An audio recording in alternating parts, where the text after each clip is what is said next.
रही है। कांवड़ियों पर पुष्प वर्षा और पैरों में मूव लगाते पुलिसकर्मियों की तस्वीरें सामने आ रही हैं। तो वहीं पर अब इसे लेकर सियासत भी शुरू होती हुई नजर आ रही है। एआईएमआईएम के प्रमुख असदुद्दीन ओवैसी ने इस मसले पर सरकार को घेरा, भेदभाव का आरोप लगाया। तो वहीं पर अब बीजेपी ने इस पर पलटवार किया है।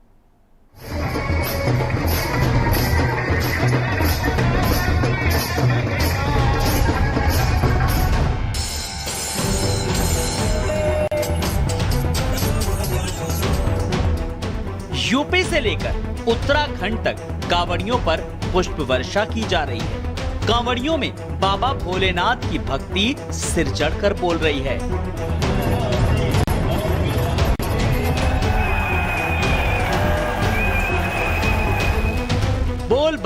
बोल बम सावन में कांवड़ यात्रा चल रही है।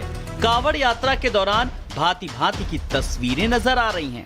कहीं पुलिस कांवड़ियों पर गुलाब की पंखुड़ियों की बौछार कर रही है, तो कहीं दरोगा कांवड़ियों के पैर में लोशन लगा रहे हैं। इस तरह की तस्वीरों की तारीफ भी हो रही है। तो अब इसे लेकर सियासत भी शुरू हो गई है। कांवड़ियों पर फूलों की बारिश एआईएमआईएम के चीफ असदुद्दीन ओवैसी को अच्छी नहीं लग रही है। दरअसल असदुद्दीन ओवैसी ने पुष्प वर्षा पर सवाल उठाते हुए कहा कि अगर उन पर फूलों की वर्षा तो कम से कम हमारे लोगों के घर तो मत तोड़िए। ओवैसी के बयान के बाद सियासी बवाल मच गया। यूपी के डिप्टी सीएम केशव प्रसाद मौर्य ने पलटवार करते हुए कहा कि ओवैसी की बेहद घटिया सोच है, क्योंकि कांवड़ यात्रा एक धार्मिक यात्रा है, इस पर किसी को टिप्पणी नहीं करनी चाहिए। कांवड़ यात्रा के लिए आप टैक्स पेयर के पैसों से हेलीकॉप्टर से फूल बरसा रहे हैं। यूपी की भाजपा सरकार बहुत अच्छा है। आप पुलिस के ओहदेदार ऑफिसर उनकी पैरों की मालिश कर रहे हैं, बहुत अच्छा है, हम इसका वेलकम करते हैं। रास्ते में लोहार की दुकान है, गाजियाबाद में आपने लोहार की दुकान को बंद कर दिया, बहुत अच्छा है। मीरठ में पुलिस स्टेशन में एक मुसलमान ऑफिसर का नाम था, किसी ने ऑब्जेक्शन किया, आपने नाम हटवा दिया, बहुत अच्छा है। भाई यही तो रहमदिली दिखाइए ना, आप भेदभाव क्यों कर रहे हैं? भाई अगर कोई नमाज पढ़ता है चंद मिनट के लिए तो पब्लिक पॉलिसी डिस्टर्ब हो रही है, दंगा हो रहा है, और क्रिमिनल इंटेंट है ही नहीं उसमें दंगा करने का। 295 लगाते आप, तो आप हम भाजपा की उत्तर सरकार से कह रहे हैं कि आप इक्वली ट्रीट करिए, डिस्क्रिमिनेशन मत करिए जो आप कर रहे हैं।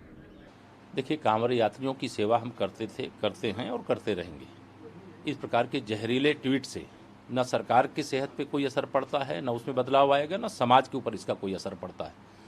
और ये एमआईएम के मुखिया जो आए दिन ये जहर उगलने का काम करते हैं, समाज को बांटने की कोशिश करते हैं, अपना वोट बैंक बढ़ाने के लिए इस प्रकार के बयान दे करके चर्चा में आने का असफल प्रयास करते हैं, इससे उनको बाज आना चाहिए। ओवैसी जब भी बोलते हैं तो उनके मुखारबिंद से जहरीले शब्दों के अतिरिक्त कभी कुछ नहीं निकलता है।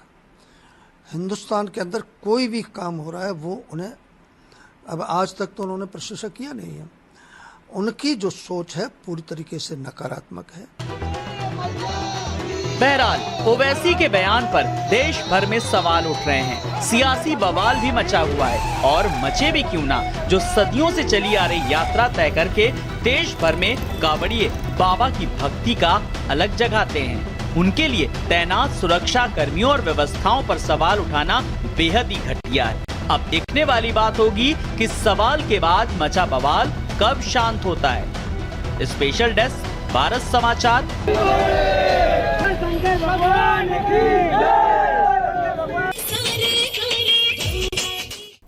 और आगे